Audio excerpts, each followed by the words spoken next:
Hey, what's up, everybody? This is Charles. I want to welcome you guys to another episode of the Dreamerspro Show, where we cover everything from sports, hot topics, classic debates, entertainment, and when we give you guys a fresh perspective on things and how we see them. And boy, oh boy, we have an episode for you today you definitely don't want to miss. So make sure you go ahead and like the video and hit the subscribe button if you haven't already. Anyway, let me get into this right here.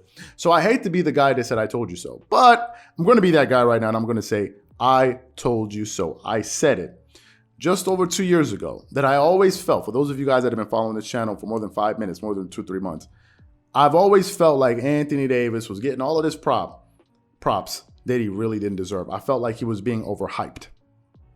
Way too overhyped. I felt like people were spending more time, focusing on his physical gifts and his stats and not enough time on his winners' intangibles and his leadership. Anthony Davis is one of these guys that's just notorious for always getting injured and always kind of being afraid of contact. Is one of the reasons why I felt that the Clippers were going to be able to beat the Lakers that first when Kawhi Leonard and Paul George ultimately joined the team for the very first time, because I thought that the physicality that the Clippers played with the Montrezl Harrell and these guys, the Patrick Beverley and these guys, they were going to be able to rough up Anthony Davis and really get him out of his game. Remember, Anthony Davis does not like to play the 5 spot. Why? Because the 5 spot is a very, very, very, very physical position to play, and that's just something he doesn't enjoy. If you look at a guy like Giannis Antetokounmpo looks like somebody that's just willing to run over any damn body on a basketball court when he's playing. That's one thing. And the other thing was, I thought he was too eager to join LeBron.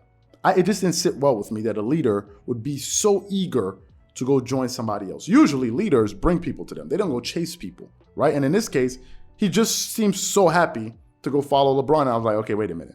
If you're supposed to be the guy that's supposed to be leading the Lakers into the future, players that have, marquee Lakers that have led that team and really carried the torch of the Lakers are guys that are flat out leaders. You think of Kobe Bryant, you think of Shaquille O'Neal, you think of, Magic Johnson, these type of guys. And I didn't see that in him. And I said that 2 years ago, and I think I'm right. If you think of a guy like Kawhi Leonard and Giannis, these guys ain't running around trying to go play with LeBron or go play with somebody. They bring people to them.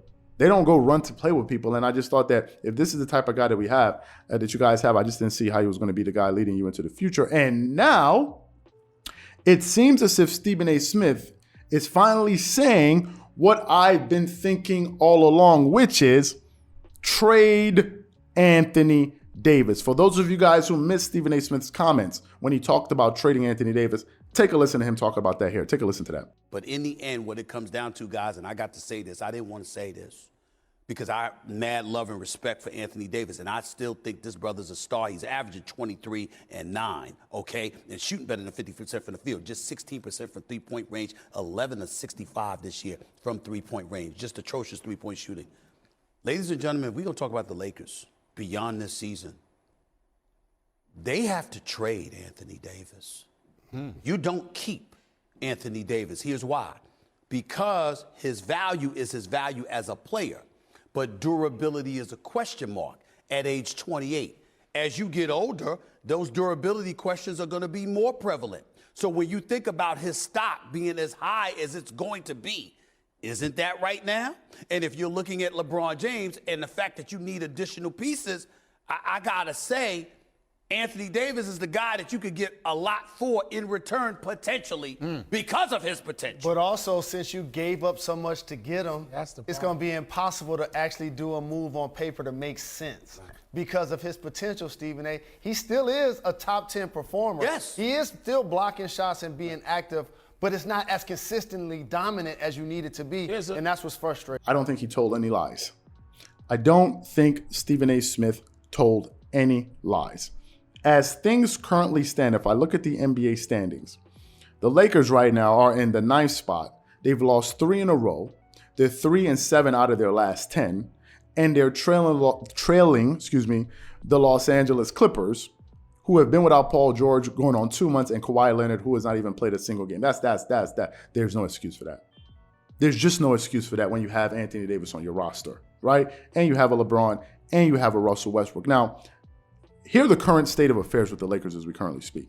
As things currently stand, LeBron James, who's 37 years old, his contract with the Lakers will expire at the end of next season, right? And at that point, he will be roughly 38, 39, right? Because he's going to turn 38 this year, and then he'll be 39, depending if he was. So he'll be 38 years old. right? And to me, it looks as if the whole LeBron and Anthony Davis thing is going to come to an end fairly soon because Father Time is real, and LeBron is a human being, and he's getting older, and we're seeing that this year that he just can't do it, have an impact on winning the way he used to when he was much younger. Then we have Russell Westbrook, who's the other star on the roster, who's set to make $50 million next year, $47 million to be exact. And Russell Westbrook is also an aging superstar. This year, he currently, as we speak, he's 33 years old, and he will be turning 34. By next year, he'll be 35, right? And that leaves Anthony Davis, who is still 28 years old and is under contract with the Lakers until 2025. Because remember, that's the guy that I think these guys are hedging their bets. This is the guy that's supposed to take us to the promised land. Remember, all of those young pieces that they moved, Lonzo Ball, Brandon Ingram, I think Julius, all of these guys were gone really to bring in Anthony Davis. The stupid thing they did was get rid of the rest of their talent, Montrezl Harrell, Kyle Kuzma, all these other guys, Alex Caruso, to bring in Russell Westbrook, who has just not worked out for them. But really, AD was the guy that was supposed to lead this team into the future. And if you listen to people like, Charles Barkley on TNT, he was like, listen, we're talking about Russell Westbrook, we're talking about Frank Vogel. He's like, Anthony Davis, what's going on? You're supposed to be the guy leading this team. You're 28 freaking years old. At the time, he must have been 27. You're supposed to be the guy leading this team, and he's just not. So AD is under contract until 2025. So Stephen A. Smith has a point when he says the Lakers should move him. I think they should move him for a few reasons. Number one, given his injury history. Right? Now, some people say, well, there are other players like Kawhi Leonard and these guys. Yeah, Kawhi Leonard gets injured, but when he plays, he can win you a championship. Go ask the Toronto Raptors. Right? So you can't equate the two. Anthony Davis, in my personal opinion, hasn't shown me any way, it's shown me anything, exhibited any behavior that would prove to me that he would be able to lead a team. Right? Name the team you saw Kawhi Leonard playing on that had some players and they were floundering. Like it's virtually never happened. Right? So the first thing is his injury history. And secondly, he doesn't seem to be having an impact on winning. And he's not a leader. What happens when LeBron retires? What happens when Russell Westbrook leaves the Lakers? Is Anthony Davis supposed to be the guy that's supposed to be galvanizing guys and pumping them up and leading them to the promised land when he was the guy running to go play with LeBron? I don't think so. And I don't see that as being the case. And I think Stephen A. Smith is absolutely right. They should try to trade him. I think so. I think they should try to trade him, and I think it's something that the Lakers should consider. The Lakers organization should consider moving forward, because I just don't think he's that guy to lead them to the promised land. I could be wrong. I'm sure some people are going to disagree, but to me, I just don't think AD's the guy. So, what I want to know from you guys, what do you think about Stephen A. Smith's recommendation of the Lakers possibly needing to move on from Anthony Davis? And number two, what do you think about some of the comments that I made? Whatever you guys think, please leave your thoughts and comments in the comment section below. Again, if you enjoyed the video, be sure to make sure you go ahead and hit the like button, hit the subscribe button, and hit the notification bell to be notified whenever we drop our content. Once again, it's Charles here from Dreamers Pro. Wishing you guys an amazing day and catch you guys on the next episode.